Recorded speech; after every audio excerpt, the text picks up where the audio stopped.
My name is Margaret. It's been 5 years since I lost my husband John. I continue to live alone in this house. I wake up at 6 in the morning. With a cup of coffee from the kitchen, I head out to the backyard. Taking care of the roses my husband lovingly tended while he was alive has become my daily routine. When I'm touching the soil, it feels like John is right there beside me. He was always so proud of those roses.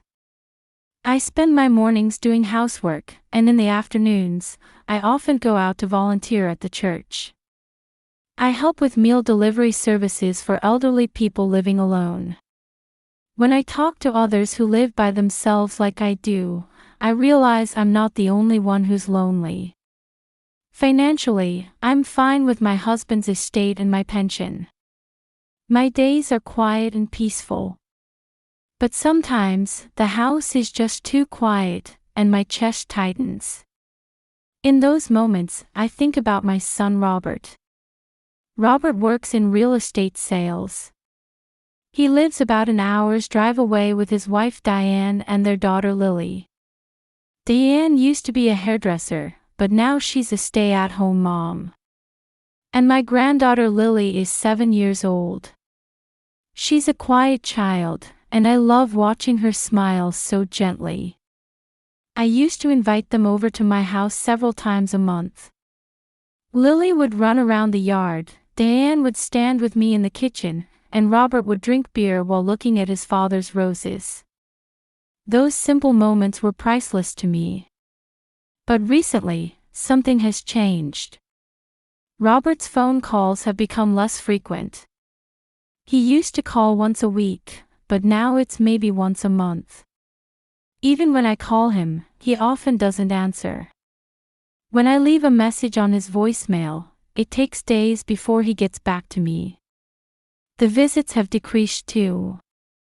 When I invite them over, he increasingly makes excuses and turns me down.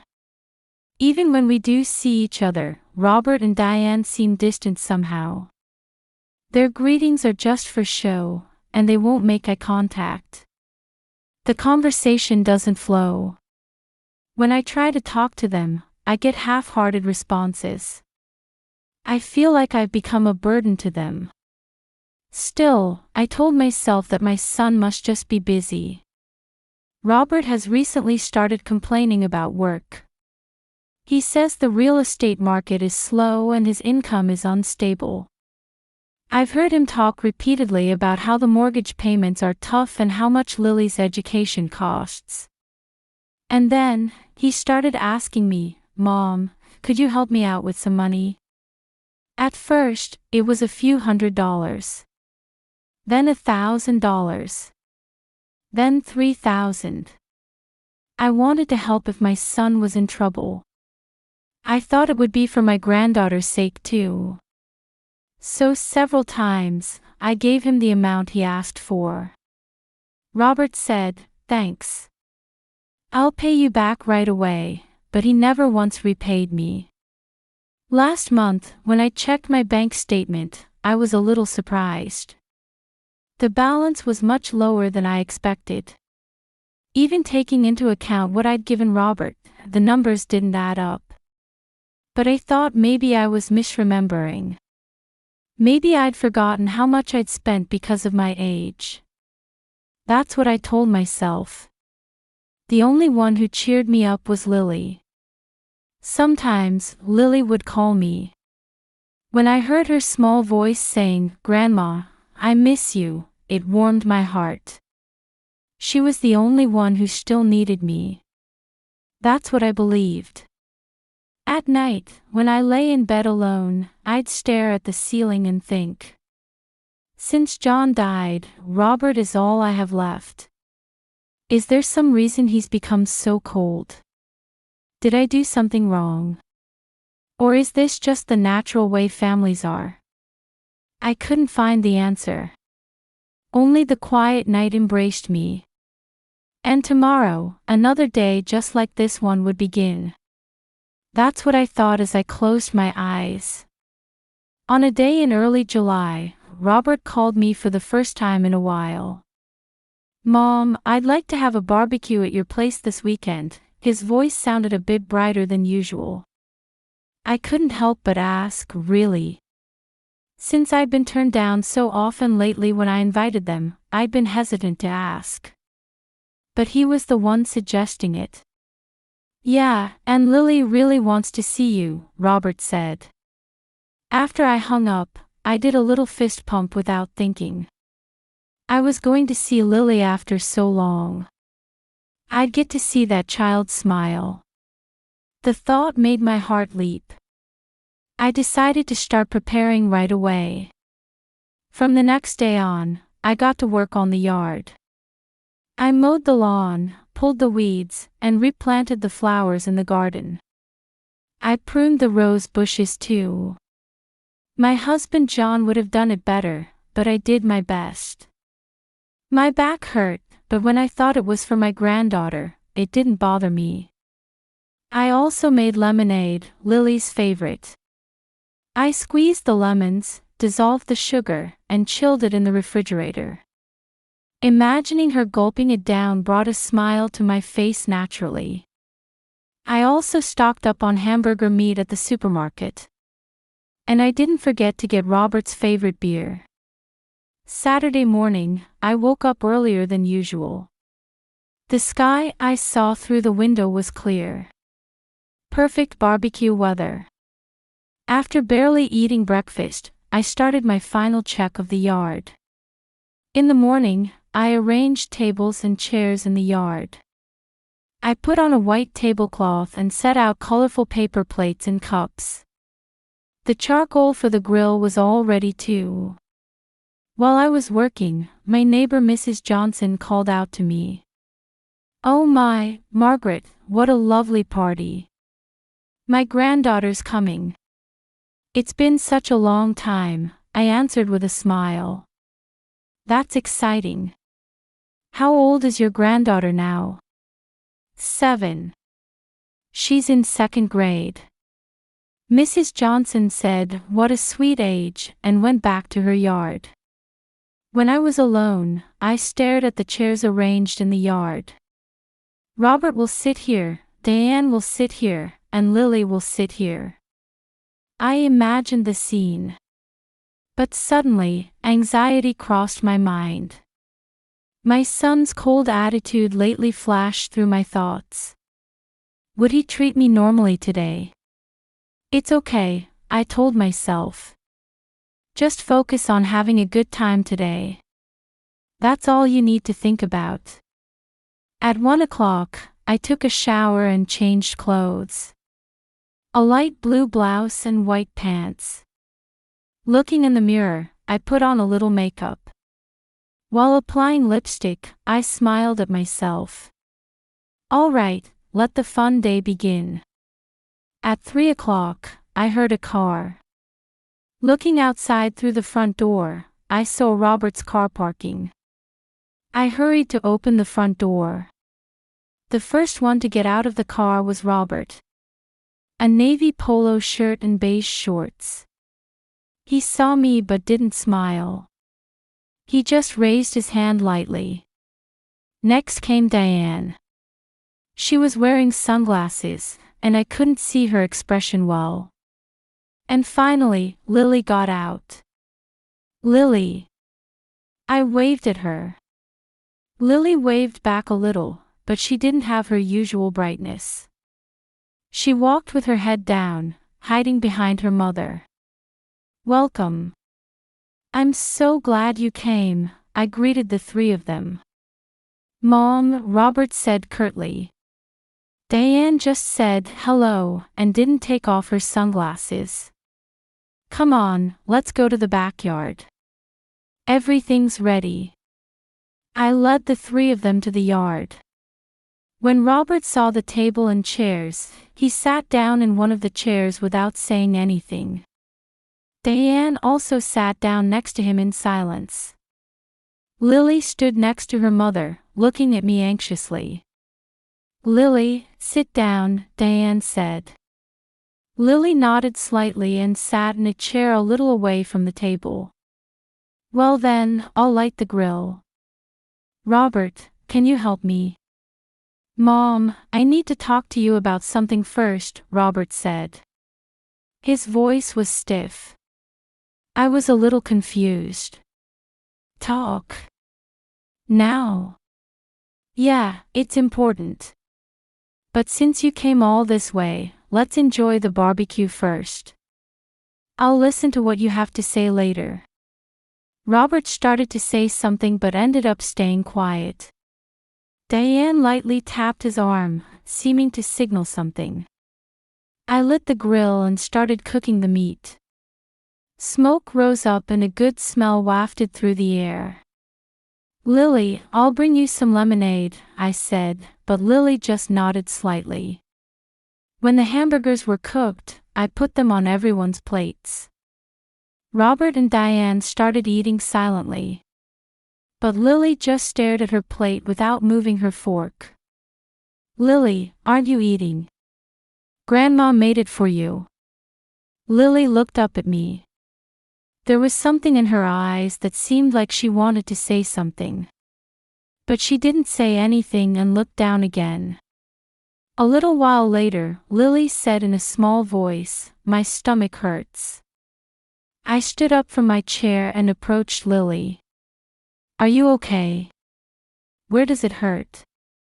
At that moment, Robert said coldly, "Leave her alone." I looked at my son in surprise.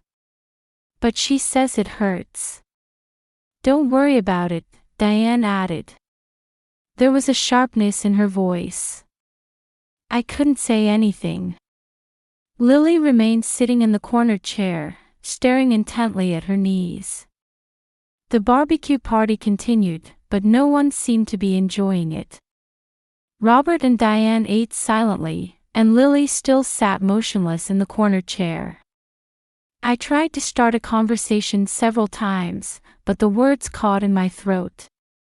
On Lily's plate, the hamburger remained untouched. She hadn't taken a single bite. Every time I looked at her, she averted her eyes. As if she was hiding something. I'll get dessert, I stood up. No one responded. When I entered the kitchen, I felt relieved. It was like being released from the suffocating atmosphere outside. I opened the refrigerator and took out the strawberry cake I'd made yesterday. It was Lily's favorite cake. Maybe seeing this would bring a smile to her face. Just as I was about to turn around with the plate of cake, I sensed a small presence behind me. Someone was there. I turned around to find Lily standing in the doorway. Her hands clasped in front of her body, looking at me anxiously. Lily. What's wrong? Lily didn't answer. She looked around. After confirming no one else was there, she came closer to me. Her steps seemed like she was running away from something. Grandma. Lily whispered. Her voice was trembling. I put the cake plate on the counter and crouched down to Lily's eye level. What is it? Does your stomach still hurt? Lily shook her head. Then she stared at my face. Tears were welling up in her eyes. Grandma, actually. Lily bit her lip. She seemed to be trying to say something, but the words wouldn't come out. I gently placed my hand on her shoulder. It's okay, Lily. You can tell me anything. Lily took a deep breath. Then, in a trembling voice, she said, Daddy and Mommy are being mean to Grandma. I gasped. What? What do you mean? Daddy. Lily continued. Tears ran down her cheeks. Daddy. Grandma's money. At that moment, the kitchen door burst open. Diane was standing there. Her eyes, now without the sunglasses, were gleaming sharply. Lily. Diane shouted. What are you doing? Lily jumped away from me. Her body was trembling. I stood up. Diane, Lily was just trying to tell me something. It's nothing, Diane interrupted. She quickly came into the kitchen and grabbed Lily's arm. Ow, Mommy! Lily cried out softly. Diane! I raised my voice without thinking. What's going on? What was Lily trying to tell me? Diane glared at me. Her eyes were filled with hostility. I said it's nothing. Lily, go outside. But, Mommy. I told you to go. Diane's voice made Lily shake. Lily looked at me with a tearful face. Her eyes seemed to be pleading for something. As if saying, help me. But the next moment, Lily ran out of the kitchen. I was left alone with Diane. A heavy silence filled the kitchen. Diane, explain to me. What was Lily trying to say? Diane crossed her arms. Just childish nonsense. Don't worry about it. It didn't sound like nonsense. She said Daddy and Mommy are being mean to Grandma. And something about my money. You heard that. Diane's expression changed. For a moment, a look of panic crossed her face. Yes, I heard. What does that mean? Diane looked away. It's nothing. Lily has learned to lie lately. She must be learning strange things at school. Lily doesn't seem like a child who lies. What do you know? Diane raised her voice. You only see her once in a while. I was speechless. I was overwhelmed by Diane's intensity. That's enough, Diane said. I'll tell Robert we're leaving now. Wait, Diane. We haven't even had dessert. No thank you. Diane said that and left the kitchen. I stood there alone. My hands were shaking. Lily's words repeated over and over in my head. Daddy. Grandma's money. My money. What did that mean? What did Robert do with my money? Come to think of it, I remembered that my bank balance had decreased. Was that really just my faulty memory? Or... No, it couldn't be. My son wouldn't take my money without permission. That's impossible. But Lily's eyes didn't look like she was lying. That child was desperately trying to tell me something. I held on to the counter. I felt like my knees were going to give out. From outside, I heard the sound of car doors closing. The sound of an engine starting. I rushed out of the kitchen and headed for the front door. Wait! I shouted, but it was too late. Robert's car was pulling away from my house. In the back seat, I could see Lily's small face. She was looking at me through the window. The car turned the corner and disappeared from view. I stood at the front door, unable to move. A strong sense of anxiety enveloped my entire body. That night, I couldn't sleep. Even lying in bed, Lily's face floated before my eyes. That trembling voice. Those tears. The words, Daddy. Grandma's money. Repeated over and over in my head. The next morning, I took out my bankbook from the drawer. I checked the records, turning the pages one by one. Something was definitely wrong. Over the past year, there were several withdrawals I didn't remember making.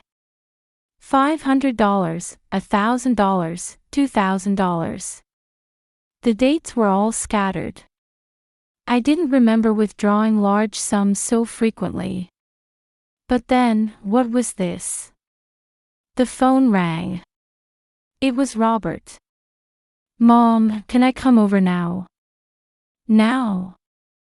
Yeah, I need to continue yesterday's conversation. It's important. I hesitated a little but answered, okay. Maybe he would explain what happened yesterday. 30 minutes later, Robert showed up alone. Neither Diane nor Lily was with him. He sat on the sofa and let out a deep sigh. Mom, I'll get straight to the point. I need more money. I quietly looked at him. Again. I just helped you the other day. That wasn't enough. The mortgage payments are falling behind. We might lose the house at this rate. Robert, why are you in such? You don't understand, Mom, he raised his voice. Every single month, chased by bills. Diane doesn't work, and Lily has education expenses. I can't make it on my salary alone. I stayed quiet. I could understand my son's struggles. But something bothered me. Robert, yesterday Lily. What about Lily? He shot back sharply. In the kitchen, Lily was trying to tell me something. That you and Diane are being mean to me. Robert's face stiffened. She doesn't know anything. It's a child's imagination. Really? I stood up and went to get my bank book. I came back and placed it in front of Robert. Look at this. Over the past year, there are many withdrawals I don't remember. What is this? Robert looked at the bank book. Then he looked away. That's... Wait a minute, I said. Something clicked. Don't tell me, you... At that moment, Robert suddenly stood up. Then he started walking toward the living room drawers. Robert. What are you doing? He started opening drawers one after another. He was rummaging through my belongings. Stop it. I shouted. Where's your bank book? You must have another one. I was stunned. What are you talking about? At that moment, the front door opened. Lily came running in. Behind her, Diane was chasing after her. No, Daddy. Lily shouted. Don't steal Grandma's things. Robert turned around. Lily, why are you here? Shut up, Lily. Diane yelled. But Lily didn't stop. With tears streaming down, she ran toward me. Grandma. Lily clung to my arm. Then in a trembling voice, she said, Daddy was using Grandma's bankbook without permission. Robert and Diane's faces turned pale. Don't you dare open your mouth. Diane shouted. But Lily continued. When I stayed at Grandma's house before, Daddy stole it. I saw him do it. I couldn't breathe. Robert, is this true? Robert said nothing. He just stared at the floor. Every month, he's been withdrawing money without permission, Lily continued. Mommy threatened me to keep quiet from Grandma. But I can't take it anymore. Grandma is so kind, but Daddy and Mommy are doing bad things. Lily. I hugged my granddaughter. At that moment, I heard a voice from the front door again. Margaret. Are you okay? I turned around to see Mrs. Johnson, my neighbor, standing there. She's my former colleague and close friend. After yesterday's barbecue, she'd come to check on me out of concern. Mrs. Johnson understood the situation at a glance. The room with drawers left open and scattered. Lily crying. Robert and Diane looking pale. I'm calling the police right now, she said. Wait. Robert shouted. Mom, we can talk this through. We're family. I looked at Robert. This person is my son. But at the same time, he's also a thief who stole my money. Family. I murmured. Real family wouldn't do something like this. Lily gripped my clothes tightly. Grandma, I was scared. I've been scared for so long. I stroked Lily's head. It's okay now. Grandma will protect you. Mrs. Johnson was already calling the police on her cell phone. Robert slumped down against the wall. Diane stood frozen with a pale face. 15 minutes later, the police arrived. 2 uniformed officers entered the living room. We received a call. Who is the victim? I raised my hand. Then I started telling them everything. The bank records. Lily's testimony. How Robert had been rummaging through the drawers. The officers turned to Robert and Diane. You two need to come down to the station with us. Wait, this is a misunderstanding. Robert shouted. Mom, please. But I shook my head. There was no going back now. Robert and Diane were handcuffed. Just before being taken away, Robert looked at me. In his eyes, anger and despair were mixed together. Mom, you're going to regret this. With those words as his last, the two were put into the police car. Only Lily, Mrs. Johnson, and I remained in the living room. Silence returned. But it wasn't the calm before the storm, it was the calm after the storm. Lily clung to me, still crying. I couldn't stop my tears either. The police investigation revealed everything. Over the past year, Robert had illegally withdrawn more than $100,000 from my bank book. Several years ago, when he'd stayed at my house, he made a duplicate key. He'd been breaking into my house when I was away and stealing my bank book. And every month, he'd been withdrawing money little by little. The trial was held 3 months later. Robert received a 2-year prison sentence for fraud with no suspended sentence.